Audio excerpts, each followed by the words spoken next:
possivelmente, né, nem possivelmente, os maiores bancos não são bancos, né? Quando a gente olha para o mercado, por que eu falo isso?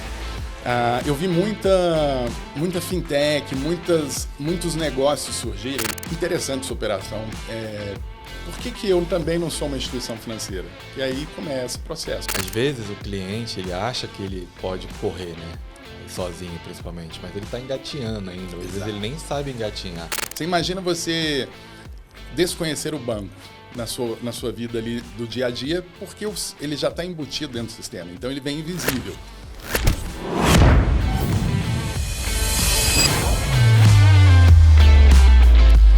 Olá pessoal, tudo bem?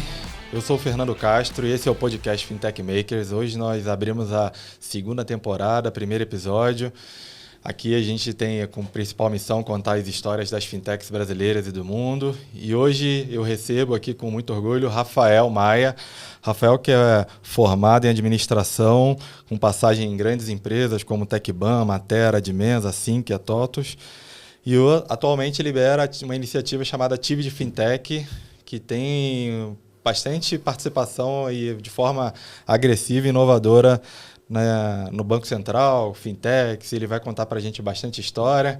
Rafael, que é um mineiro que já morou na Austrália. Rafael, muito bem-vindo ao nosso programa aqui. Obrigado por participar.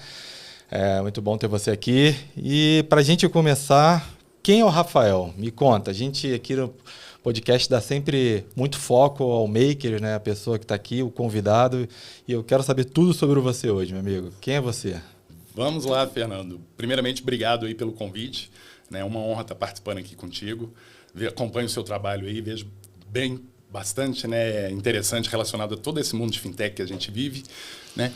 E contando um pouquinho aí quem que é Rafael. Eu nasci em Uberlândia, Minas Gerais, mas morei até os 10 anos de idade em Belo Horizonte, em BH, e depois retornei para Uberlândia, onde dali, né, enfim, fiz meus estudos, né, e comecei a fazer faculdade com 21 anos, sempre trabalhei, enfim, comecei com call center, em alguns trabalhos, né, mais esporádicos e call centers, e depois com 21 anos ali entrei para a Red Bull e comecei ali a trabalhar na Red Bull. Eu era responsável, né, em Uberlândia, Triângulo Mineiro, em fazer relacionamento com as casas noturnas, enfim, com os eventos, para que pudesse fazer a exposição da marca. Resumindo, sempre a área comercial, desde ali, né? Relacionamento com pessoas, abrindo porta. Sempre. Uma parte da minha vida sempre fui inserindo um produto novo no mercado. Sempre comercial, sempre bastante comercial. E ali comecei, né, profissionalmente ali, né, a atuar nessa parte, como falei, de venda. Depois trabalhei em cervejaria também, né, como supervisor de vendas. Enfim, trabalhei também para outras empresas de internet. Trabalhei para a TOTUS também, bem lá atrás também, quando eu tinha uns 26 anos, né? Hoje tenho 45. Então, tive algumas boas passagens. E aí, quando estava, né, por último, em Uberlândia, já tinha 5 anos que eu estava no Grupo Algar, uma empresa sensacional que eu trabalhei. E queria me desafiar, vamos falar assim, né? Já estava muito naquele cotidiano, cidade menor, queria alçar, né, voos maiores. E aí eu decidi ir para a Austrália, né, e realmente ver como seria mudar de vida, né? E foi uma experiência fantástica, né? Porque é um grande desafio, tanto na questão de idioma, quanto da distância, do fuso horário. Você não tem relação com o Brasil propriamente, até mesmo pelo fuso horário. Então, 9 horas da manhã aqui é 9 da noite lá, né? Então, mais difícil. E aí fui sozinho e com a Você cara, tinha quantos coragem. anos? 35 anos. 35 anos. Não foi novo, não. Não foi novo, não. E mesmo assim, né, fui com 35 para buscar outras oportunidades. E foi sensacional, mas ao longo desses 2 anos, muito trabalho também difícil, né? E estudando inglês, fiz project management, fiz também curso de business, enfim, fiz alguns cursos. E entendendo naquele momento, ali próximos dos 2 anos, eu entendi que o Brasil faria mais sentido na questão de oportunidade mesmo. E aí eu resolvi voltar para o Brasil, porque quando eu fui para fora, eu já fui pensando, obviamente, por conta do inglês, porque eu queria vir para São Paulo, mas antes eu falei, vou morar fora, ficar com inglês melhor, já tinha formação, e depois eu venho para São Paulo, começar, né, enfim, uma outra história dentro de São Paulo. E eu fiz esse movimento. É muito interessante você falar do inglês, né? Assim, eu tenho visto que, principalmente no nosso setor fintech, ele é cross-border, né? Assim, ele vai além dos nossos limites, né? E eu acho que o inglês é muito importante, não só por questões técnicas de API, integração entre plataformas, mas também de fazer negócio, também de receber o povo estrangeiro quando quer fazer negócio aqui no Brasil. E eu, infelizmente, não morei fora na minha juventude ou na minha parte de formação, mas eu sinto que é importantíssimo e faz falta quando a pessoa não tem e tudo mais. Mas como é que foi um mineiro morar na Austrália? Tinha pão de queijo lá? Foi... Tinha nada, era muito raro ter um pão de queijo bom lá, viu? Isso era parte que dava saudade. Podia abrir a casa do pão de queijo, Outback. Mas foi um momento muito legal na Austrália, né? Um mineiro ainda tentando ser surfista lá na Austrália, que não deu muito certo, né? Mineiro surfista? Mineiro surfista de cachoeira. Deu errado. Quase morri afogado lá numa das principais praias lá de Bondi Beach, porque teve enfim, eles chamam lá, teve uma super, como é que fala, tempestade que aconteceu lá e as ondas ficaram muito grandes, teve uma ressaca lá e eu estava no mar nesse dia. E aí eu não consegui voltar para a areia, porque eu peguei tipo uma corrente. Corrente de entrada. E aí onda grande vindo e eu não conseguia sair daquele circuito ali. E toda hora eu tentava passar debaixo de uma onda e ela pegava às vezes minha prancha. A uma hora eu resolvi tirar a prancha, foi só piorando. Aí, enfim, eu gritando, até que o salva-vidas chegou, demorou bastante. Aí quando ele chegou, eu já estava quase desmaiando lá, enfim, me tirou, me levaram para o hospital para poder olhar se não tinha água no pulmão, alguma questão de embolia, esses negócios. Aí não tinha nada, tudo bem, sem problema. Aí larguei o surf e mexi com o snorkel. Eu falei, vamos ver peixe, ficar vendo peixinho, umas coisas mais calmas. Eu já recebi alguns surfistas aqui, cara. A história de surfista é sempre boa, né? Tem muita aventura. Hoje eu amo o kitesurf, né? Aqui, aprendi tem uns 5 anos atrás. Hoje eu sou super fã de kitesurf. Estou indo agora tirar férias em outubro, estou indo lá para Atins. Vou fazer kitesurf dentro dos lençóis. Sim. É muito legal. Já fiz uma vez com os colegas, mas agora estou indo com a esposa e minha filha de 3 anos. Então é um outro momento e é muito legal. Mas esses esportes são muito... Dá muito trabalho, né? Dá. Você tem que levar a prancha, tem que contar com vento. Tem que ventar. É quase um projeto que você tem que fazer para gerenciar todo mundo, né? Mas legal. E curiosidade, teve muito contato com fintech na Austrália? Como é que era lá? Bancarização. Economia é muito estável, né? Para ter oportunidade, né? Quando eu fui para lá em 2015, que eu fiquei lá, de 2015 a 2017. E aí, assim, os maiores bancos lá não chega perto, pelo que eu vejo, das tecnologias que a gente tem aqui em termos de aplicativo, são bem mais, né, atrasados em termos de funcionalidades. Fintechs eu vi algum movimento, mas eu não estava lá muito focado nesse momento, nesse mundo. Então, acabei que não foi algo que eu trabalhei propriamente lá, não, sabe? Trabalhei, como te falei, em várias coisas diferentes, até em Save the Children, que é uma organização mundial, enfim, que faz arrecadação para, né, crianças pobres, enfim. Então, mas o mundo de fintech propriamente na Austrália, lá eu não embarquei tanto assim naquele período, não, viu? Cara, legal. E o que te impactou assim, você, na tua formação, no teu início de trajetória que você traz até hoje? Assim? Olha, no começo da minha carreira, assim, eu tive alguns bons mentores que eu acho que fizeram bastante diferença, porque pessoas, né, ajudam muito a direcionar e até eu acho que um pouco da paixão por vendas surgiu dali, pela emoção, né? Vendas é um negócio sempre emocionante. Passou o mês, zerou, começa tudo de novo, enfim, né?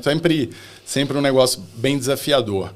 Mas o que eu vi que fez diferença assim, na minha carreira, obviamente, a formação independente, eu acho, a faculdade que eu fiz, eu até hoje eu passo por várias situações, desde avaliar um PNL hoje que eu preciso, com frequência da área, né? Isso tudo eu me recordo quando eu estudava, quando eu estava fazendo faculdade, né? Olhando projetos, olhando estatísticas, matemática financeira, isso tudo faz muito parte do meu dia e certamente foram aprendizados que fizeram diferença. O inglês, eu sempre estudei e, como falei, com 35 anos, mesmo mais velho, foi quando eu falei, agora chega, vou aprender de vez, assim, fortemente. Eu já tinha viajado para fora, né, já razoavelmente falava. Mas aí eu queria realmente um inglês mais forte. E aí foi sensacional. Esse período lá também, eu te falo que faz bastante diferença no mercado de trabalho aqui. E a dedicação para que você tenha sempre, né, seja buscando prêmios, buscando ganhar, né? Eu já ganhei bastante prêmios na Algar, prêmio de inovação, prêmio de vendas, prêmio de clube de vendas. Então isso também eu acho que ajuda bastante a criar, né, a sua, enfim, o seu roteiro, né, como se diz? A sua narrativa. Tinha você, na época do início de trajetória, você tinha alguma outra profissão ou alguma outra coisa que te desejava? Eu queria ser militar, queria ser jogador de futebol, eu queria trabalhar com moda, não sei, alguma outra carreira que te despertava? Não, eu sempre tive um pouco dessa visão assim de me olhar no futuro, sabe? Mas como executivo, viajando, eu sempre me vi nessa evolução no mercado de trabalho mesmo. Mas obviamente a minha visão sempre foi, como te falei, na minha experiência, sempre comercial. Então, assim, sempre no viés mais comercial, na maioria das coisas que eu trabalhei. Também já atuei como gerente de projeto um período, mas, assim, a maior parte do tempo comercial. Então, creio que, enfim, esses sejam os pontos mais... Bacana. Vamos iniciar a sua trajetória nas fintechs. Vamos lá. Como é que foi? Mercado financeiro. Mercado financeiro, mercado de... É um mercado novo, a gente está falando no Brasil ainda, que era dominado em bancões, assim, é um mercado que a gente tem bolhas, né? Tem a bolha do pessoal de pagamento, tem Sim. a bolha de cripto, tem a bolha disso, mas a gente é tudo fintech, é tudo tecnologia financeira, se a gente olhar muito isso. Como é que para você, como é que foi teu iniciar nisso? Foi algo estratégico, algo planejado? Você olhou o mercado nascendo e crescendo e falou, opa, vou vir para cá. Como é que foi? Foi ao acaso? Eu, como falei, no passado eu atuei, né, com Red Bull, entre outras marcas, muito na linha de varejo, né? E um dado momento, quando eu cheguei aqui em São Paulo, eu falei, eu gosto muito de varejo, sempre gostei, mas eu falei, quero ir para o mercado financeiro, quero trabalhar no mercado financeiro. E aí eu tinha um amigo que estava no mercado financeiro, enfim, acabou me chamando, eu entrei numa oportunidade, fui para a Sinqia, e aí foi onde eu comecei ali a entender toda essa parte, né, de core bancário, os sistemas que precisam, qual que é a conexão entre eles, entender a lógica toda sistêmica, né, desde o input do cliente lá no aplicativo, como é que isso se transforma, né, numa transação, num regulatório, né, como é que isso vai para a contabilidade, enfim, todo esse círculo ali desse processamento. Então, ali eu comecei a aprender toda essa parte core bancário, né? E eu fiquei ali quase 2 anos ali na Sinqia, e tinha fundos, né, consórcios, previdência, core bancário.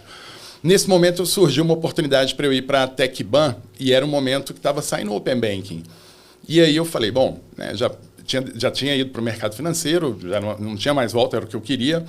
E eu falei, tinha uma oportunidade melhor e para eu ter um conhecimento que ia ser muito interessante para aquele momento ali.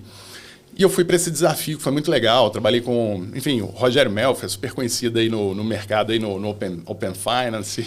Yeah. Acabei trabalhando junto com ele, com o Thiago, Tassim, né? E que são os caras aí que também estão hoje movendo bastante aí nesse mundo de fintech. Pode falar. Não. Continua. Pode falar. E aí na TecBan foi legal porque a gente pegou a regulação bem desde o comecinho. E aí a TecBan trouxe uma empresa de fora que fez chamou Zone API, e ela também tinha feito para a Radian, que é digamos lá, o diretório de participantes lá do Reino Unido. Então o nosso foi um pouco espelhado ali no modelo do Reino Unido, do Open Bank do Brasil. E aí a gente trouxe, né, esse modelo e esse time, essa empresa de fora, para começar a fazer os negócios aqui, tropicalizado pela TecBan, e a gente levando para várias instituições financeiras, fazendo, né, apresentações, explicando. E, em resumo, ali, o período que eu fiquei lá, a gente teve ali mais ou menos 15 clientes, né, usando da solução para fazer a conexão com o Open Banking.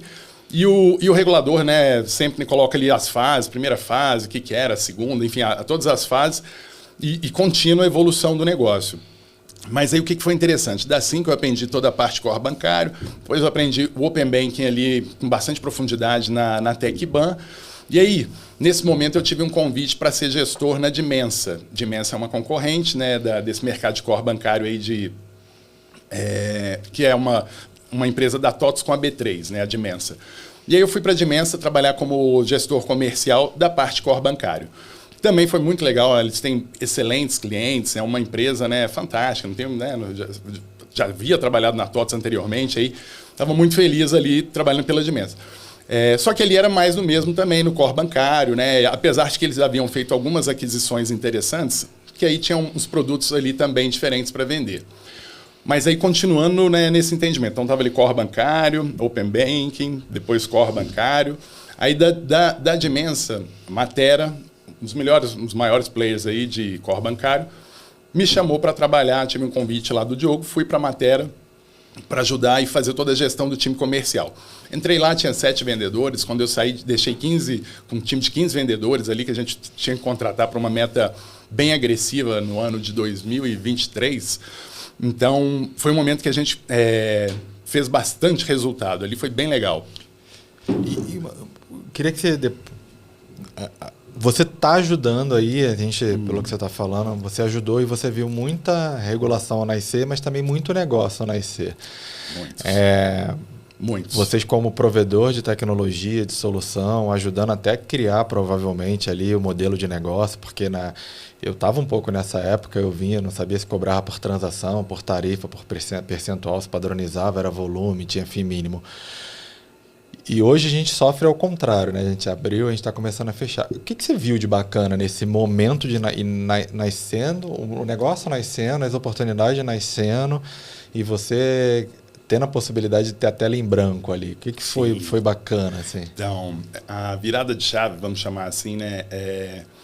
Que posso dizer, quando você olha para as fintechs e... Peraí, me perdi um pouquinho aqui. A dúvida, só para você se reformular, a pergunta ficou um pouco perdida.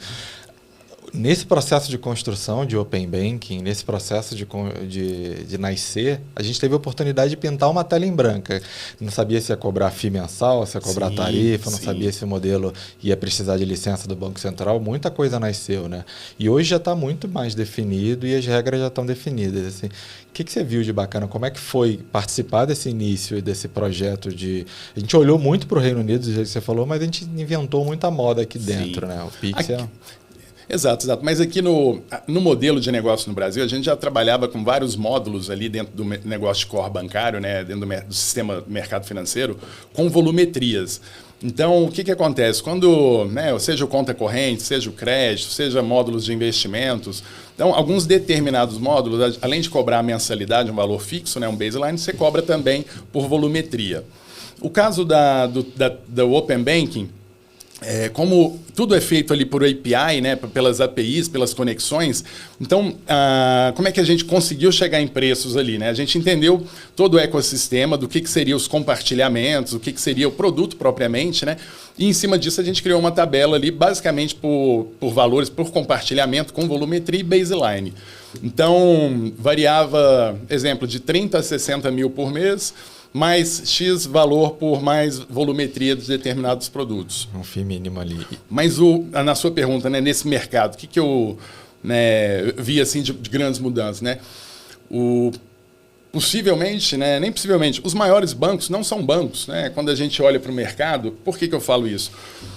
Eu vi muita fintech, muitos negócios surgirem, que foram, por exemplo, você pega uma Ambev criando banco, uma Coca-Cola criando banco. A gente fez um projeto na época numa dessas empresas, que aí a gente colocou por exemplo, a Coca-Cola chega, né, para um barzinho, enfim, para o estabelecimento, olha, vou te dar geladeira, vou pintar o seu bar, vou, né, enfim, dar uma assistência. Agora eu também vou te dar uma conta corrente, vou te dar crédito. Né? Então, enfim, ele começa a usar...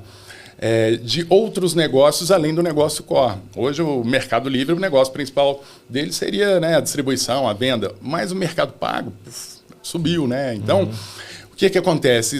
E aí, com a experiência de vender core bancário por esse tempo todo, quando você vai tentar vender core bancário, enfim, numa instituição financeira regulada já, a conversa é direta. Ele precisa ou ele já usa de alguém, vai trocar, simples assim. Agora, quando você vai uma CIMED, por exemplo, uma empresa que é de um outro negócio, uma empresa que não é da instituição financeira, o processo para você convencer e fazer um piloto, e é um processo bem mais demorado, porque o board não está acostumado com esse tipo de projeto, não é um projeto do dia a dia deles, não é um projeto core do negócio deles. Então, isso não é tão rápido quando são outros negócios. Já quando é instituição financeira, né, a coisa vai rápida. Você complementar, né? Eu lembro que nessa época eu tinha uma subadquirente, a gente trabalhava com máquina de cartão, e a gente estava tentando, por algum motivo, a gente não sabia que não tinha capacidade de distribuição, por mais que tivessem 11 milhões de estabelecimentos comerciais na época, a gente falou, vamos tentar embarcar nossa marca em alguém que tenha relevância nesses estabelecimentos, ou no comércio, no varejo, de alguma forma, e a gente ganhar mercado de mão dada ali, né? Sim. Cara, e a ideia era botar maquininha de tudo quanto é jeito, assim, botar maquininha de iFood, maquininha disso, daquilo. Eu lembro que a gente criou um piloto, tentamos entrar no grupo Wiser da WhatsApp, criar uma maquininha da WhatsApp, falou, tem tantas mil franquias, vamos colocar lá dentro e tal. Não deu certo na época, acho que estava muito embrionário, mas eu sempre acreditei no conceito de tech-fin, né? Você levar a tecnologia financeira para dentro de um ecossistema, que é isso que você está falando, mas é difícil explicar para o board, é difícil explicar para o pessoal. Mas eu acredito que com um core bancário certo do lado fica mais fácil, né? Sim, sim. E esse paradigma que é difícil de quebrar dentro das empresas, né? Para que ele comece a explorar ali, por exemplo, novas oportunidades. E quando a gente está falando, né, não somente da questão financeira que ele tem ali, lucro por ter, né, fazendo esse tipo de operação, mas também de questões estratégicas ali. Você consegue saber, enfim, tem informações até que você está dando a conta para ele, né? Você consegue saber o consumo, você consegue saber, enfim, o dia a dia. Tem garantia financeira, você Exato. sabe quanto que vendeu na ponta, qual é o produto, você consegue dar garantia, usar como trava. Você estreita mais seu relacionamento com ele, enfim. Por exemplo, uma Coca-Cola atende um estabelecimento tem 20 anos, né? Aí ela conhece esse estabelecimento muito bem. O barzinho lá tem 20 anos que ela vai lá vender para aquele barzinho. E aí, para dar crédito para esse barzinho, digamos, ela vai ter muito mais conhecimento do que alguém que vai pegar e fazer uma análise dele, porque ela tem 20 anos que ela está atuando com ele. Né? Então, assim, ela consegue, né, agregar mais para esse cliente. E aí, no fim do dia, de repente, ela vende mais outros produtos, ela resolve a vida do cara, porque chega sexta-feira ele não tem mais produto para vender, ela entrega. Eu tenho um caso muito bacana que foi de um empreendedor que chegou assim para pedir ajuda, e ele vendia produtos para manicures e profissionais autônomos de beleza. Uhum. Era cílio postiço, unha, esmalte, só que ninguém tinha crédito. Então ele entregava no máximo R$300 ali, R$500, que era o que o pessoal tinha dinheiro para poder pagar, mas elas compravam com eles há bastante tempo. É aquilo que você falou, ela já conhece o comportamento, sabe o dia que vem, todo mundo paga. Ela não vai deixar de pagar se não tem com quem comprar. E eles queriam poder dar mais produto para elas, mas eles não sabiam. Se ela não me pagasse, ela falou no meu concorrente. Então criaram ali, eles buscaram, alguma fintech chegou para eles para oferecer uma operação, mas era 20% ao mês ali para dar esse crédito. Ele falou, cara, eu sei que essa profissional autônoma consegue me pagar, mas 20% vai matar o negócio dela, sabe? Então, eu acho que esse tipo de operação vai começar a nascer, que é aquela personalização da experiência, né? Vou te dar alguns cases aqui. Por exemplo, estava numa dessas empresas, a gente trabalhamos com a Ser Educacional, né, que é um grande grupo educacional, e aí eles criaram, né, inicialmente um modelo que dava conta para os professores e para os alunos, e também, obviamente, dava crédito, né, para ele poder pagar a escola e etc. Ele começou com um projeto pequeno, dando as contas, e também empréstimo para os próprios funcionários ali, os professores. Então, ela criou esse modelo, começou como um processo ali de bancarização, uma incubadora, e aí, conforme ela foi crescendo e entendendo o negócio, pegando apetite ali pelaquela operação, né, acomodando aquilo dentro de que não é o negócio core dela, que é ensino, assim que ela começou a absorver isso melhor e entendeu, pronto, hoje ela tem lá a Ser Finance, que é a SCD. Ela foi lá e pediu para ter uma sociedade de crédito direto, que dá autonomia para ela poder fazer isso de forma regulada, dar o crédito, etc., para toda a sua base. Então, hoje ela é uma instituição financeira regulada. Né? Pagou, que ela dá Gol, né, da Gol a empresas aéreas, criou a carteira da Pagou, que aí, enfim, você tem qualquer problema que você tiver lá com o seu cliente, que você tiver que dar um voucher, pronto, está aqui, está lá na sua conta, você já dá para ele a conta, enfim, dentro do seu próprio ecossistema, associada ao CPF dele. Você consegue levar esse tipo de vantagem, né, para o cliente, tentar... Só que tem uns pontos, né? Porque conta por conta, hoje tem conta corrente demais, tem mais conta do que brasileiro, né? A quantidade já superou a quantidade de contas correntes do que, né, existentes do que brasileiro. Então, assim, é muita conta. E se não tem uma finalidade muito específica, né, para eu poder manter aquela conta, aquele relacionamento, se torna mais custo do que um negócio, propriamente. Porque se você não utiliza aquela conta e você está mesmo recebendo ela de graça, não faz sentido. E a gente precisa monetizar a relação ali, né? Eu acho que ainda tem um papel de cliente. Não adianta eu abrir uma conta para você usa, é beneficiado, eu não tenho ali, de alguma forma, uma rentabilidade naquilo. O negócio não vai parar em pé. Em um determinado momento, a conta literalmente chega e a gente vai ter que ter uma relação mais estruturada. Que eu até te fazer essa pergunta. Eu, no mercado de fintech, quando eu tinha IP, sub, eu via que começou cada vez mais espremer as margens, né? A gente teve muito movimento de neobank e de banco digital zero tarifas, ou então com pegadinhas, então falava que a taxa era zero, mas não tinha. Exato. E aí, para empresas e corporações como as que você trabalhou, você cobra. Você cobra por conta ativa, você cobra por operação, você cobra um mínimo mensal ali que você falou. E ele uma empresa dessa te contrata, tem um custo fixo ali e depois ela não consegue cobrar na ponta, né? Se ela não tem uma dor que ela resolve de forma agregada ali. Como é que foi negociar, liderar nesse movimento de cada vez mais as tarifas bancárias diminuindo e os custos de regulação e tudo aumentando? Então, esse momento está exatamente assim. Porque o que aconteceu, né? Voltar um pouquinho nesse movimento, por exemplo, só para comentar das bets. Por favor. Que aí escalou muito o número, né? E isso puxou também bastante volumetria de Pix, entre outros. E essas volumetrias foram pressionando o mercado para poder, né, cada vez fazer ali um Pix mais barato, né? O valor mais barato, por exemplo, do Pix.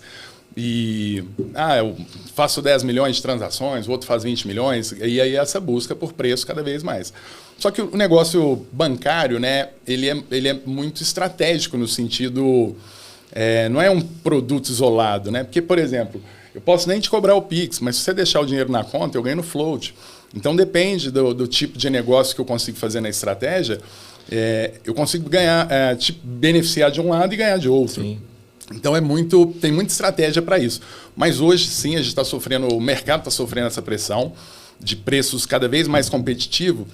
E, ao mesmo tempo, estão surgindo novas regulações, né, novas exigências aí pelo Banco Central, e que certamente isso, né, eu vejo o PNL, e agora eu preciso, né, estava comentando contigo mais cedo, né, com essas mudanças, eu levantando as frentes que eu tenho que olhar, porque a gente tem duas instituições de pagamento dentro da Activity, um ITP e um PSTI.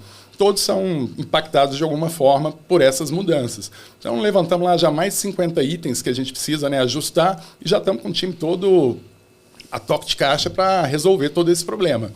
E isso tem custo. Isso, né? Tem custo. Você tem ali dentro, com a premissa de qualquer negócio, ser rentável. E aí, na ponta, o teu parceiro, que é essa fintech, essa instituição que usa tecnologia, se ela não cobrar, ela não consegue ser sustentável te pagar depois ali. Então, tem que fazer uma engenharia, vamos cobrar no float, no interchange, o dinheiro parado, por noite, enfim. E assim, quando você pega, né, o boleto, se você for uma instituição direta, né, o boleto ele tem muita variação de valores, né? O boleto ele vai, dependendo do horário de liquidação, se for depois da meia-noite é 2 centavos, se for depois das 5h30 é 78 centavos.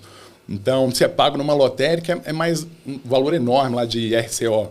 Se é pago pelo app do banco, é 10 centavos. Enfim, a composição do preço ela é muito complexa. E aí, se você tem uma engenharia inteligente para você poder ter ofertas conectadas a esses diferenciais, essas diferenciais de valores, você fica mais competitivo e consegue trazer mais volume.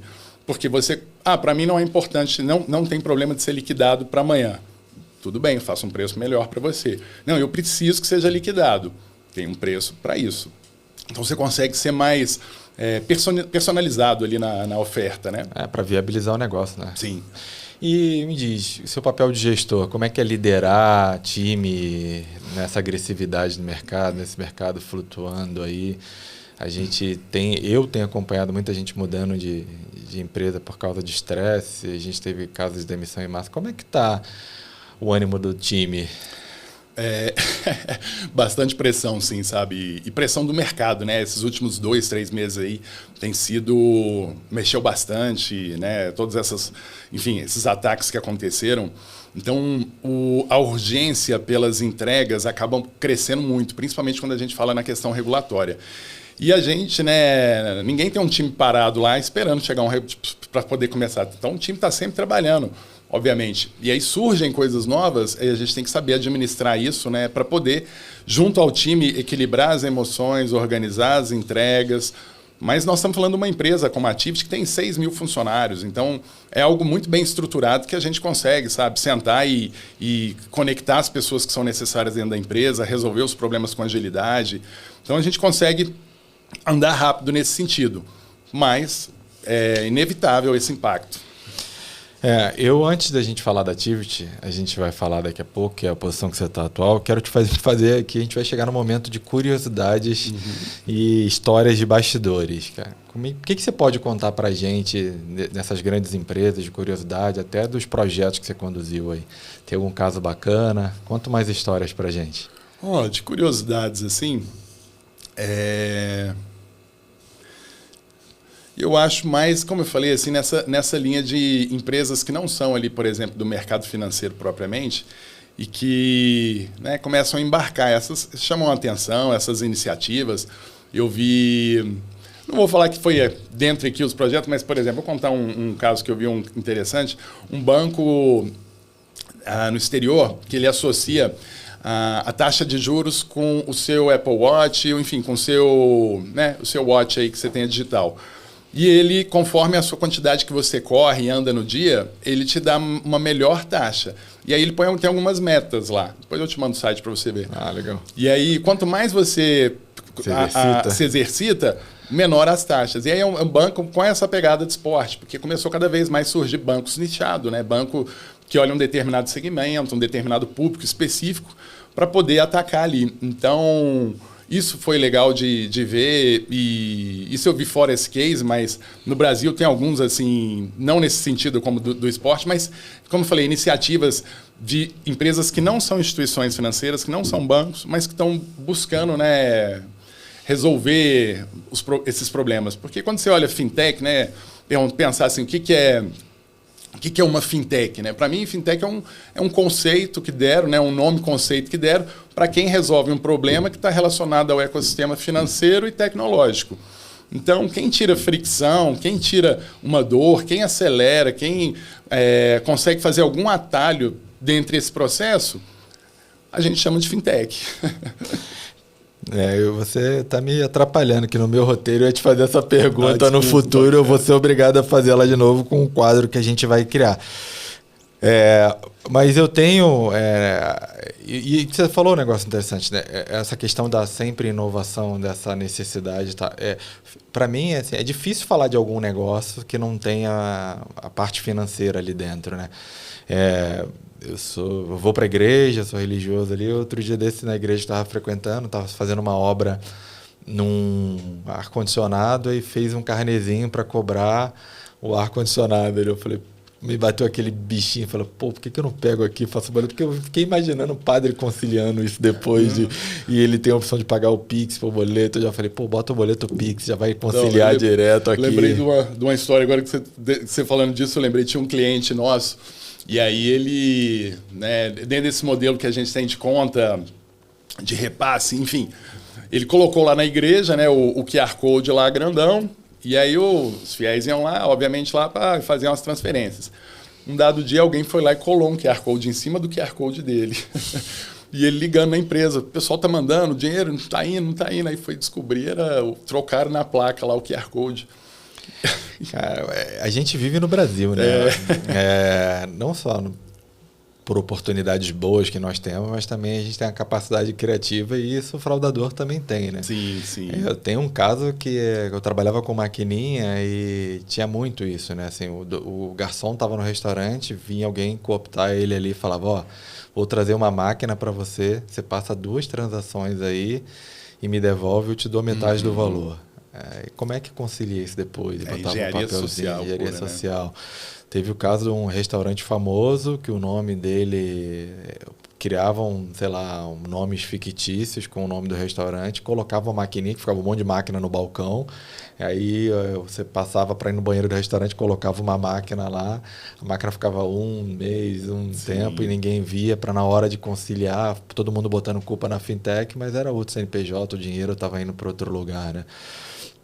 A gente ainda somos empresas de tecnologia, mas a maior barreira, né, de fraude ali, você deve ter alguma história disso, é o humano ali ainda, né? Que é o elo fraco. É o elo fraco, né? que a gente não consegue controlar, de repente, né?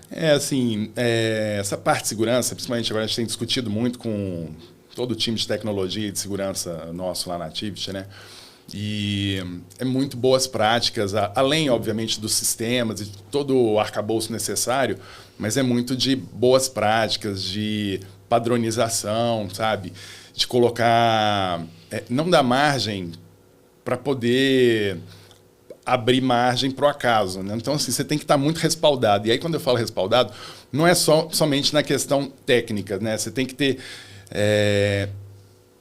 instrução junto às pessoas, tem que ter um processo de instruir, educar as pessoas, um processo de gerenciar, um processo de limitar. Então, você tem que entender onde estão as pontes fracas, onde você tem ali, digamos, né, fragilidades dentro desse ecossistema, seja mesmo por uma fragilidade de saber que ali tem um elo humano, mas saber como é que a gente consegue equilibrar a determinada situação para não deixar a responsabilidade, né, digamos, de que uma pessoa pode entrar e fazer algo ali que atrapalha o sistema financeiro, né? E teve alguma situação crítica na sua vida, de erro, de falha, desafiadora, assim, que hoje você olha como um aprendizado, assim, que você olha, puta, foi bom passar por isso, hoje eu estou mais forte, melhor? Cara, se for te falar assim, a própria Austrália, né, foi um momento bem desafiador. E ali, né, como falei, trabalhava com algumas coisas muito pesadas, em obra, umas coisas difíceis. E assim, ao mesmo tempo eu falava, poxa, por que eu vou ficar aqui, né? Eu posso voltar a qualquer momento. Mas assim, eu tinha meu desafio, né? E tinha um paradigma também grande, né? De preconceito, de, sabe, mental mesmo, de entender aquele momento ali. Então, acho que foi um momento que me fez bastante forte, sabe? De compreender, um momento que eu estava bastante introspectivo, olhando para dentro também.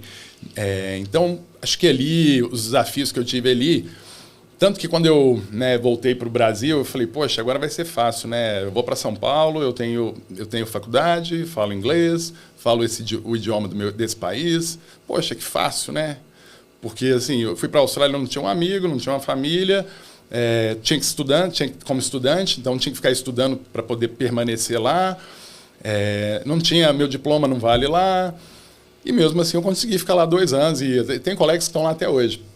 Mas realmente, né, me ajudou assim, a me tornar mais forte também. A gente aprende muito, né? Eu falo que, e eu acredito que a gente aprende mais com erro do que com acerto, né? Sim, sim. Porque a gente presta mais atenção, né?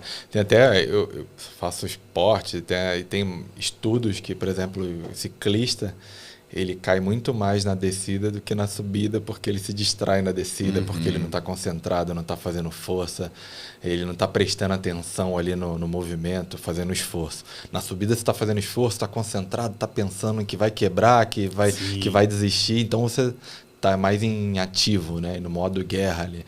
E aí na descida você não precisa pedalar direito, deixa que a bicicleta freia, é onde cai, é onde dá o problema.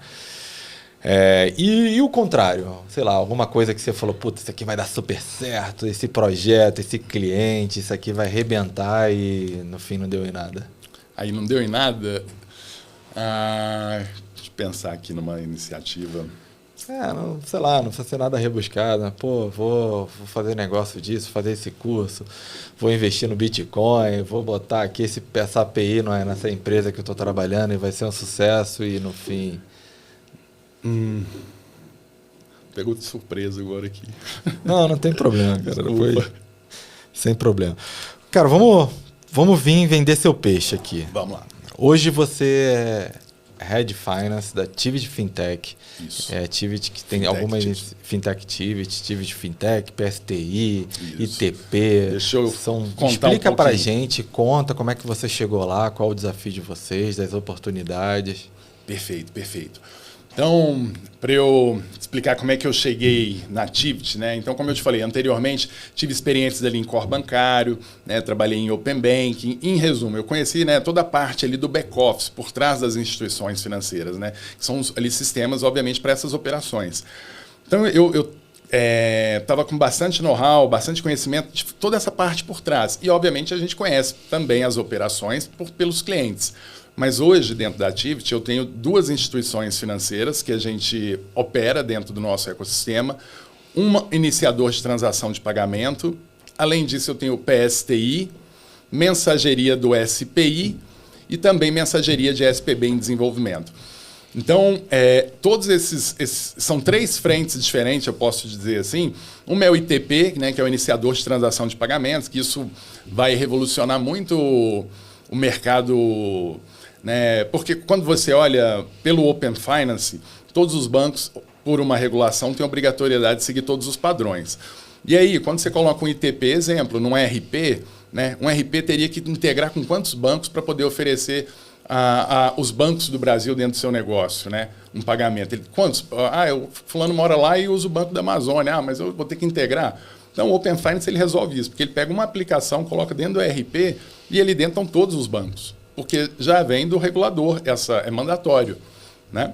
E a gente tem visto muito também plataformas de comunicação, como o WhatsApp usando o ITP ali. Eu acho que vai revolucionar mesmo. Eu acho que a gente vai escolher um super app ali, sei lá se o nome é esse ou não, para que seja a nossa opção de fazer multipagamento, autorização. Não somente super app, mas assim, vários serviços que você for colocar como recorrência, sim. Sabe? Vou pagar... porque o ITP você tem como, né, quem colocar dentro do ecossistema, você pode deixar lá, por exemplo, one click, né? Compre um one click. Sim. Porque você já fez a parametrização antes, eu já dei o consentimento e tudo. Então, você consegue facilitar isso para o usuário, né? E para a conversão ali da venda. Eu não vou explicar porcamente, assim, que eu vi uma aplicação que que é muito boa. O meu filho treina jiu-jitsu numa academia. E sempre que ele quer pegar alguma coisa na cantina lá da academia, meu cartão já está tokenizado lá. Uhum. E ele vai lá e fala pro tio lá e já desconta do meu cartão aqui, mas é uma transação de cartão de crédito. Não tem nada de TP nesse meio do caminho. Daqui a pouco isso vai estar integrado ali, esse RP, esse sistema dessa cantina, vai estar plugado lá e vai poder fazer uma transação sem fricção ali, né? Exato. Fazendo a primeira escolha ali que eu configurei no meu aplicativo da forma que eu quero melhor, né? Eu acho que vai fazer. Mas conta aí você é head... Isso. Então, a gente tem esses 3 negócios, que eu vou colocar os nomes, né? A Tivit Fintech, e aí a gente tem o T-Banks, a gente tem a Compay, e a gente tem o PSTI da Tivit propriamente ali, com as mensagerias. Então, são esses 3 negócios. E aí, como é que funciona, né? O ITP, como eu te falei, para ele iniciar, eu estou vendendo, por exemplo, uma empresa grande de RP.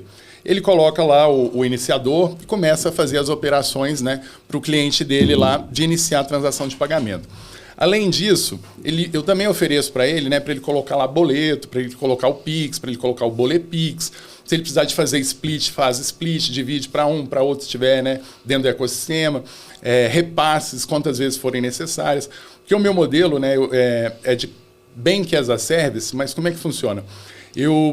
No caso de ERPs, eu tenho uma conta corrente de mesma titularidade do cliente que comprou o ERP do meu cliente.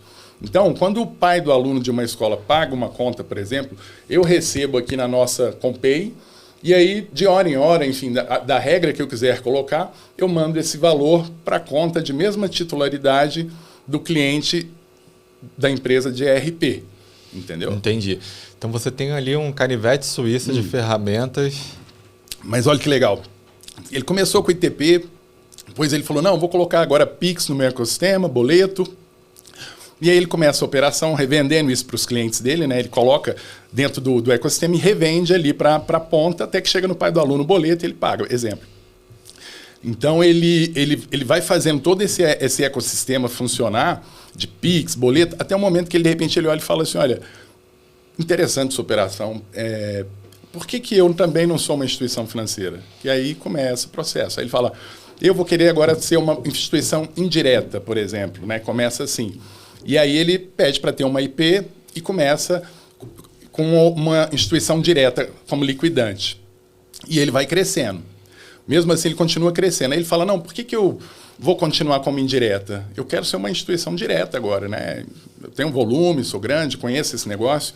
Aí ele está com um determinado banco como indireto, ele sai desse banco, contrata o meu PSTI e vai conectar direto no Banco Central. Por que disso? Quando você está conectado no Banco Central, ele te cobra lá 0,01 centavos a cada 10 transações de Pix.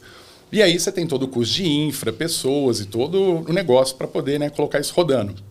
Mas essa é a conta do Banco Central, né? E aí os bancos que são os diretos revendem os Pix para os indiretos que revendem para a ponta. Eu trabalho com alguns projetos, algumas consultorias, e desse modelo que você diz, esse modelo que vocês acreditam e trabalham, eu acho que é super bacana, porque às vezes o cliente ele acha que ele pode correr, né? Sozinho principalmente, mas ele está engatinhando ainda, às vezes ele nem sabe engatinhar. Então ele precisa, engatinha primeiro, depois dá uns passinhos, aí caminha, depois você sobe numa bicicleta de rodinha e tira a rodinha de um lado, vai andando. Porque é complicado, é muita regulação nova, é muita função nova que se aprende, né? E fora do core, né? Porque se o core dele não é esse, então é um trade-off complexo, porque gasto energia com algo fora do meu core ou não gasto? E aí isso vai de estratégia para estratégia, né? Pelo que eu vejo, depois você pode até contar muito disso, muitos dos que chegam para mim e não são do core financeiro, eu tenho um projeto que eu trabalhei do setor agro, assim, ninguém do time tem experiência financeira, assim. Assim. E aí, ninguém quer ir, né? Você tira o financeiro ou o marketing ou o compliance para ele vir para o financeiro, a resistência é enorme, eles não querem. Mas assim, o ruim disso, sabe o que eu vejo? Porque o que acontece hoje, né? Você tem uma grande empresa, vamos pensar, maior varejista aí no Brasil, exemplo, que você tem muitos clientes, né? O maior varejista tem ali uma carteira de clientes enorme.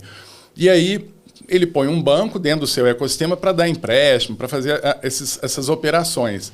E aí quando esse varejista ele olha para isso e fala, né, quem que é dono do ecossistema? É o banco ou sou eu? Sou eu que sou dono do ecossistema, é eu que tenho cliente. Por que eu tenho que pôr um banco para ganhar em cima do meu cliente? E aí começa esses questionamentos. Se o ecossistema é meu, que quem manda, quem tem o poder é quem tem o ecossistema, né? Então, ele é que está dentro daquilo. Então, ele põe o banco que ele quiser, ou se ele quiser virar banco, ele vai lá e vira. Por isso que existem muitos bancos de varejo, né? Existem muitos bancos aí de lojas de varejo justamente por isso também.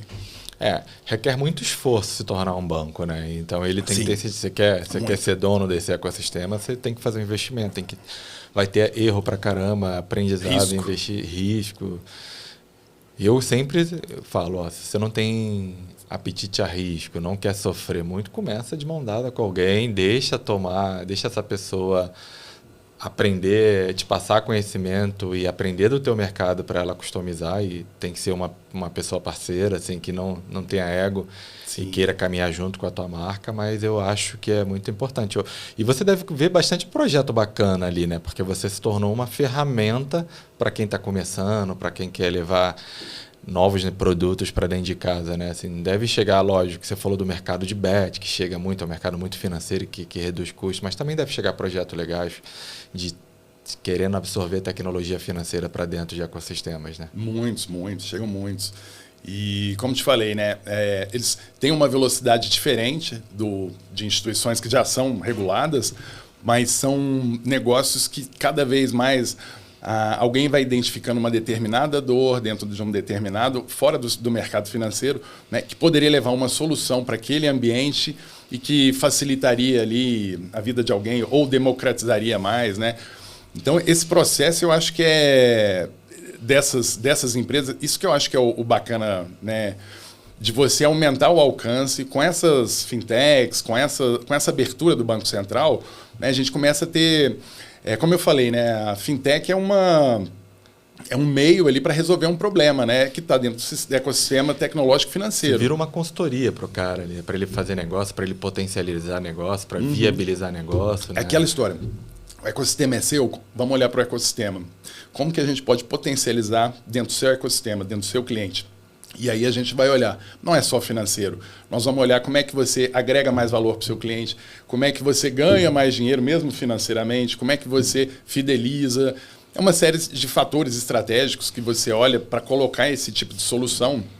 Eu vou pegar aqui, a gente vê algumas marcas de cosmético grande, que tem muitas vendedoras, né, pelo Brasil inteiro, de porta a porta, e essas vendedoras, quando ele dá um suporte para ela, dá uma conta, né, ele já dá toda a instrução de produto, de negócio, dá todo o ensino, né, para elas poderem trabalhar e aprenderem, e também dá conta corrente, dá empréstimo, começa a entender como é que é o dia a dia dela financeiro, como é que pode ajudar ela mais, porque ajudando ela vai fazer ela vender mais. Então você começa a ver outros caminhos, né, para você chegar no resultado fim, que é vender mais os cosméticos, mas que não necessariamente por outros caminhos, né, de orientações ali, colocando, como falei, soluções financeiras que vão impactar no resultado final. E como é que foi montar lá? Como é que foi entrar no time? Como é que foi a jornada? Como é que está sendo? Tá bem legal. A gente tem, né, um desafio muito grande de entregar, como falei, todos esses projetos, né, entregar isso tudo, deixar tudo rodando. Então, hoje eu tenho, como te falei lá na Compay, que é um negócio que a gente tem bastante volumetria hoje, grandes clientes. A gente tem um time também, hoje, por volta de 30 pessoas no time como um todo, né, colocando operação, desenvolvedor, comercial, tecnologia. E aí nós temos essas 3 divisões, como te expliquei. E uma grande vantagem que nós vamos ter também é o fato que a nossa IP, né, como te falei, eu tenho 2, mas uma delas a gente vai tornar, né, tá fazendo o pedido para ser uma IP direta, né, tá dentro do nosso objetivo seguir esse caminho. E aí, com uma IP direta, eu fico cada vez mais competitivo na questão de taxas, porque eu também preciso contratar um PSTI. E aí entra o PSTI do outro lado para poder, né, fazer essa operação. Então, de ponta a ponta ali, eu consigo ser extremamente competitivo, porque eu sou uma empresa de tecnologia que já é uma empresa muito forte em cloud, em cyber, em diversos produtos de tecnologia. E, além disso, eu tenho a infraestrutura, que é toda essa parte do PSTI, e também tem uma instituição de pagamento. Ou seja, né, e o que todo mundo paga igual no Banco Central, não muda. Isso aí é o mesmo para todo mundo. Só que como que você faz a gestão da sua tecnologia, do seu espaço, enfim, das pessoas, é que vai fazer a diferenciação de como você consegue ter uma maior margem no seu negócio. Então, hoje é um time muito unido, né? A gente está muito focado aí com esses projetos, como eu te falei, com as 3 frentes, tanto o ITP, que já, obviamente, ali com Open Finance, né? A Compay, que é esse modelo que eu expliquei, que a gente trabalha com RPs, com e-commerce também, com condomínios, enfim, as nossas APIs estão preparadas para trabalhar com esses ambientes, com esses tipos de negócios. Muito bom, aí você consegue encaixar, né, nos ecossistemas que vêm com uma dor, vêm com uma oportunidade, vêm com uma necessidade. Você deve ter um time de especialista ali que trabalha muito no modelo consultivo para encaixar a solução ideal para cada projeto, né? Sim, a gente tem um time de pré-vendas também, né? Eu tenho os vendedores e o time de pré-vendas. E aí eles é que fazem todo o levantamento de escopo, entendimento, porque a priori, né, a gente olha onde tem oportunidade ali para entrar a parte de pagamentos, né? Para fazer ali pagamentos, recebimentos, boletos, repasses, splits, onde que faz mais sentido esse tipo de negócio, que tem adesão, que tire alguma dor, que tire alguma fricção ali dentro do processo. E aí a gente passa, né, obviamente, uma proposta ali para ele. Acho que você deve ter aquelas 2 iniciativas. Eu já trabalhei num projeto que era assim, né? Tem um projeto...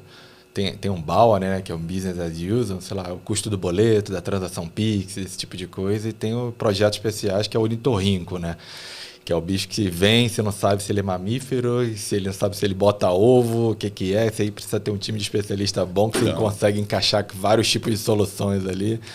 Então, é desafiador. Para o ano que vem, por exemplo, né, de projetos assim...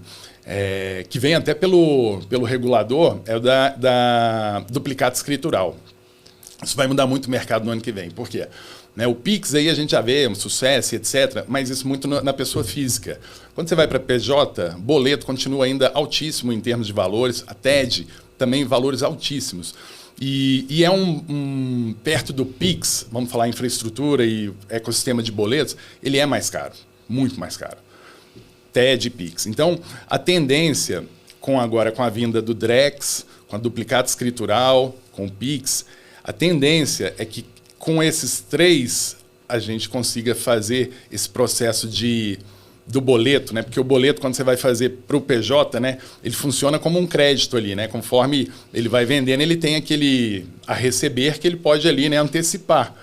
E com esse novo modelo da duplicata escritural, que foi criado em 2018, e aí o que é? A duplicata escritural, ela é um documento digital com validade jurídica, basicamente isso.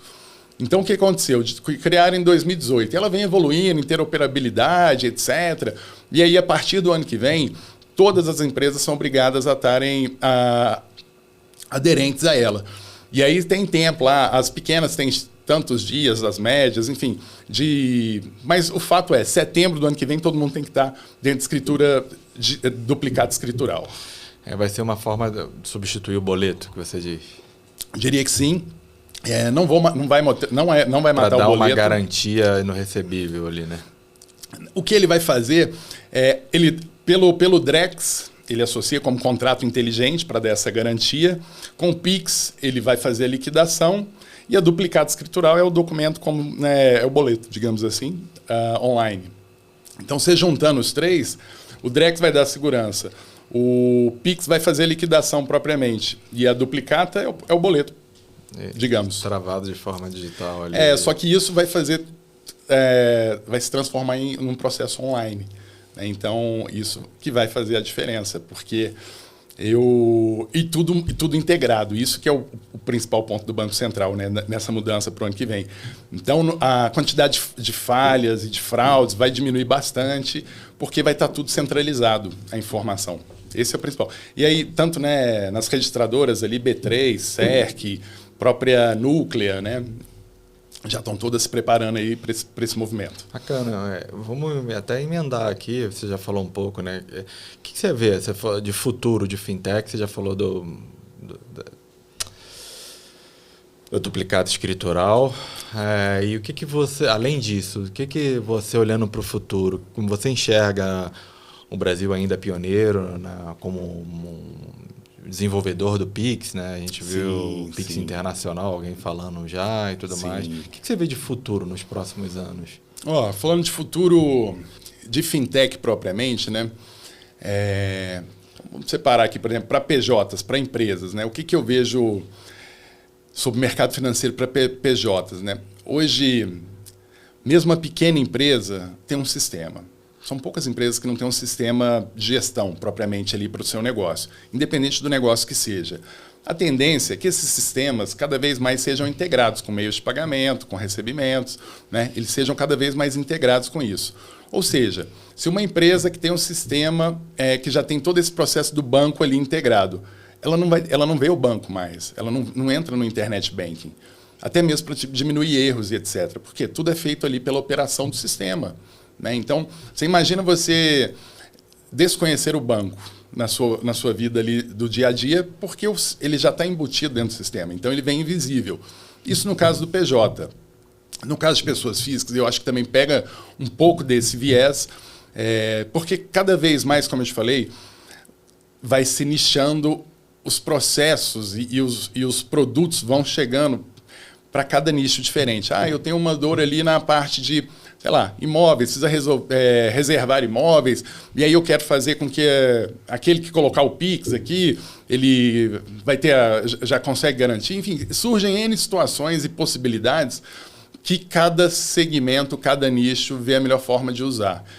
Então, a forma padrão que todo mundo está acostumado a ir e mexer e usar e utilizar, eu acho que isso vai mudar muito olhando por nichos propriamente, sabe?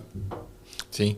E de fato, né? Eu comportamentalmente, a gente evoluiu muito nossos hábitos. Assim, antigamente a gente precisava de um dispositivo, sei lá, um computador, alguma coisa para entrar na internet. Aí entrava na internet abrindo um browser. Hoje a gente... Assim, eu fico vendo principalmente o meu filho usando, ele entra, ele usa a internet, usa aplicativos de forma muito portável, assim, não importa se é no celular dele, se é no videogame, se é no computador, se é no meu celular. Então ele se comunica e ele faz, eu acho que a gente vai sim na parte financeira, principalmente pelo Open Bank e soluções que o ITP vai nos fornecer, a gente vai aprender muito a lidar com isso. Principalmente pela inteligência artificial. Porque, olha só, eu já estou vendo algumas iniciativas de uma empresa fora, depois eu te passo o site para você ver também. O que eles fizeram para pequenas e médias empresas? É como se fosse o CFO dessa empresa. E aí, ele toma decisões financeiras e executa, sem falar com você. Né? Obviamente que não é parametrizável para fazer tudo na maior abrangência, mas pequenas decisões do dia a dia, de pagamento aqui, enfim, já estão sendo automatizadas com inteligência artificial. Então, eu acho que, além dessa parte dos nichos, a nossa interação, que ela vai... Hoje, você vai lá no Google, digamos, você busca. Mudou já, quando você vai para a inteligência artificial, você pergunta... E vem, assim, um mundo de informação numa precisão e de uma forma completamente diferente. Então, falar que eu vou entrar no Itaú era talvez falar como... Entrar num banco, talvez seria falar como entrar num buscador, que logo você não vai ver mais. Sim. Então, eu acho que a relação vai mudar na mesma proporção. Porque quando você está falando num buscador, você está entrando num sistema para, enfim, executar uma ação para ter para algum fim. Ou você está entrando no sistema do banco para executar uma ação para algum fim. Se a inteligência artificial resolve isso, essa execução, ela se torna ou algo recorrente e fácil, digamos assim, no dia a dia, que você nem vai perceber pagar essas determinadas contas, ou por interações muito fáceis, né, muito simples. Preciso pagar tal, sabe? E resolvido. E até ser avisado, né? Ou então pagar automaticamente por você, né? Na verdade, eu acho que é muito... Quando a gente olha dados, né, é muito mais amplo, porque, na verdade, ela tinha que até falar assim, olha, tem que economizar, né? Dependendo das situações, nós não vamos poder gastar, você tem isso, aquilo. Então, acho que assim, até cancelei seu Netflix. Sabe? Cancelei seu Netflix.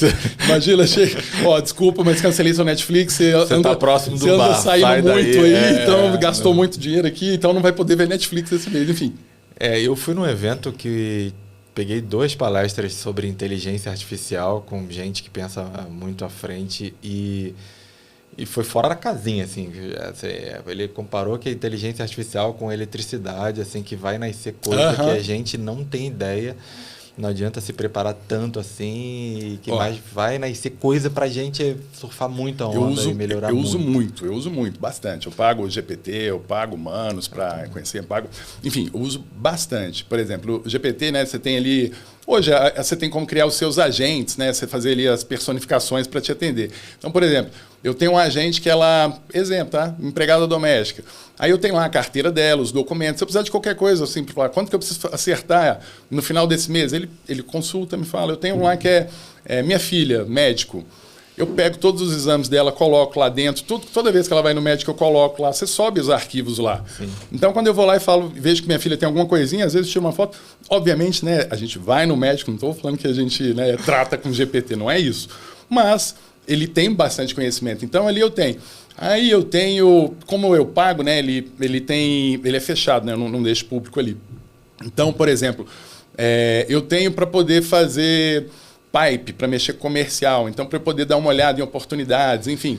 Eu tenho ali uns 20 GPTs para cada coisa específica, sabe? Eu tenho um GPT só para fazer post no LinkedIn, que aí ele tem toda, como é que fala, o prompt, né? Prompt certinho, como que são as melhores práticas de fazer post, quais são... E assim, as melhores práticas que eu peguei de inglês, em outros sites, enfim, você coloca lá E aí eu coloquei um exemplo de um post que eu acho super legal para ele tentar se referenciar, o que não pode faltar, nunca inventar, nunca não sei o quê. Você vai colocando lá. E eu acho incrível, assim, sabe? E eu incentivo. Meu filho usa, assim, sabe? Eu converso, explico para ele, treino, mostro como que ele tem que fazer, expliquei para minha mãe de 70 e poucos anos. E foi legal que ela começou a fazer cartãozinho de bom dia para os outros, assim, que de repente, olha o que eu fiz, que bacana e tal. Mas eu acho que eu super incentivo, sabe? Outro dia desse, um papo de amigos, assim, eu escutei algo muito... sei lá, a pessoa estava vendo um relatório e falou, pô, isso aqui tá com cara de que meu funcionário fez no GPT. Aí, assim, eu não falei nada, mas eu fiquei aquele pensamento. Depois eu perguntei, mas você entendeu isso negativamente ou você entendeu isso positivamente? Negativo. Se quisesse fazer com o GPT, eu faria. Eu falei, pô, mas todo mundo tem que ir para o GPT ali para melhorar o dado, para ajudar, para validar, para fazer, sabe? Não é uma questão de preguiça ou não, é uma questão de buscar ajuda. E assim, se ele escreve melhor que você na prática, né, por que você não passa ideia e deixa ele redigir por você? Se o texto vai ficar mais coerente, vai ficar mais bonito a leitura, né? Assim, por que eu evitaria isso? Se isso vai trazer benefício, né? Tanto para quem está escrevendo, para quem está lendo. Eu não sei, eu acho que a inteligência artificial ela é uma nova onda, não só para negócio, não só para isso. Meu filho também ficou internado e a gente não sabia o que era, a médica não conseguia identificar. Cara, eu coloquei tudo no GPT, os exames, tudo lá, em trabalho com a equipe lá dos médicos, e a gente conseguiu chegar a um diagnóstico mais preciso, melhor e tudo mais. Então, eu sou super aderente. Assim, eu ensinei do meu filho a minha mãe a mexer no GPT de minha mãe, assim, tirar foto de comida e perguntar se é saudável ou não, sabe? Eu acho super legal. Eu, por exemplo, eu tenho alguns lá que eu criei de mercado financeiro, aí eu coloco a Bíblia do mercado financeiro, que é um livro super legal, eu deixo ele lá, então qualquer coisa que ele vai me responder, e eu não deixo ele buscar na internet, ele só busca no livro. Então ele vem com a resposta, mas assim, perfeita, porque ele foi lá dentro da regulação, dentro do livro, pega o trecho, traz, ele traz embasado naquela informação que eu falei para ele buscar, eu não falei para ele ir fora. Então, assim, a assertividade e a qualidade da informação, se você sabe trabalhar e configurar para isso, é muito boa. Muito boa. Ferramenta, tecnologia, né? Assim, acho que tem que ser usada para o bem, tem que ser usada para o futuro e inteligência artificial veio para ficar. Não, muito legal. Eu acho essa fase que está acontecendo aí, essas mudanças, né? Poxa, isso vai economizar muito tempo, né? A gente sabe que isso aí vai... Como tudo, né, tem impactos positivos e negativos, né? Mas vamos olhar aí para o lado bom. Cara, te agradeço. A gente está chegando aqui ao fim. Eu tenho uma pergunta, que é um quadro que você já meio que respondeu ele ali. Mas aqui, o nome do podcast é Fintech Makers. Eu sou sócio também do Fintech Center. E eu tenho muito desafio quando alguém me pergunta o que é uma fintech. A gente, de leigo, todo mundo tem um pouco, mas quem não é do mercado tem muita dúvida. Quem é do mercado também tem dúvida. E eu acho que não tem uma resposta só, tem a que você acredita. E eu queria, o quadro aqui é o que é uma fintech. Eu queria que você me respondesse nos próximos minutos aí. Perfeito. No seu ponto de vista, o que é uma fintech e desse a sua explanação. E, de repente, eu te pergunte alguma coisa no meio, mas sem especialista. Não, eu vi do teu jeito, do jeito que está na tua cabeça. Fintech, para mim, é um termo que foi criado, né, que foi colocado para quem resolve uma dor, quem resolve um problema dentro do ecossistema tecnológico e financeiro. Então, quem resolve uma dor, porque uma fintech, ela só existe, né, na prática se ela estiver resolvendo essa dor, né, porque aí ela vai realmente, enfim, prosperar. Se ela não tiver uma finalidade, não tiver uma dor específica para que ela resolva, ela não vai existir. Então, fintech é o conceito que deram para quem resolve uma dor dentro do ecossistema financeiro /tecnológico. Entendi. Boa definição. E aí, a tua definição já encerrou, a gente vai fazer um quadro disso depois. Mas o que você acha? Fintech precisa ser regulada pelo órgão, não precisa? Fintech precisa ser um banco para ser fintech? Banco não é uma fintech? Aí é muito mais que eu já escutei, eu estou querendo saber a sua opinião. Aí eu vou falar um pouco de Open Banking para contextualizar isso, né? A gente pega o Brasil, quem está puxando o Open Banking é o regulador. Você pega o Reino Unido, quem está puxando o Open Banking é o regulador. Você pega os Estados Unidos, não. Lá, o conceito é um pouco diferente, apesar de que tem iniciativas do regulador lá, mas não chega nem perto do que a gente está fazendo por aqui. Mas lá é um conceito do Open Data, né? Os dados abertos. E aí, eu entendo que o dado é seu. Né? Se o dado é seu, você é cliente do banco X nos Estados Unidos. Você é o dono do dado. Visto que o dado é seu e eu sou o banco, eu disponibilizo a API para que você possa usar o seu dado para qualquer fim que seja benéfico, etc. Para você. Seja para fazer, para contratar uma casa, fazer uma compra, enfim. Ele disponibiliza o dado. Nessa teoria do LGPD, né, Lei Geral de Proteção de Dados, etc., o dado é seu. Nesse conceito que eu quero dizer do Open Banking, quando você olha os Estados Unidos, ele está tentando fazer o aberto. E aqui no Brasil é regulado. Aí qual que é a diferença? Que é o que eu me questiono, né? Beleza, eu estou aqui no Brasil, tá nesse processo regulado, e aí, como é regulado, tem as obrigações. Eu posso consumir informação dos bancos, mas eu também tenho que compartilhar. E aí eu estou perdendo muito cliente, de repente, nesse processo. Por que eu não fecho a API? Não posso, o Banco Central não deixa. Se eu entrei, eu tenho que ficar. Mas e se eu não estou nessa regulação, se não tem essa regulação e é livre? Eu compartilho se eu quiser.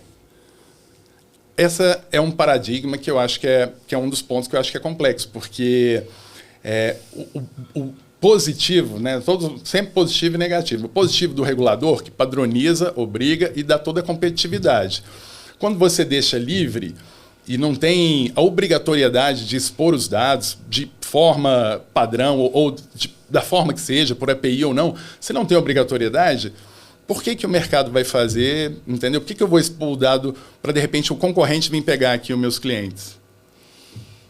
Então, eu sinceramente, assim, nesse contexto do Open Banking, por exemplo, Open Data, vou falar, né? Eu acho super democrático deixar livre. E eu acho que o futuro vai ser numa questão livre que o mercado se autorregula.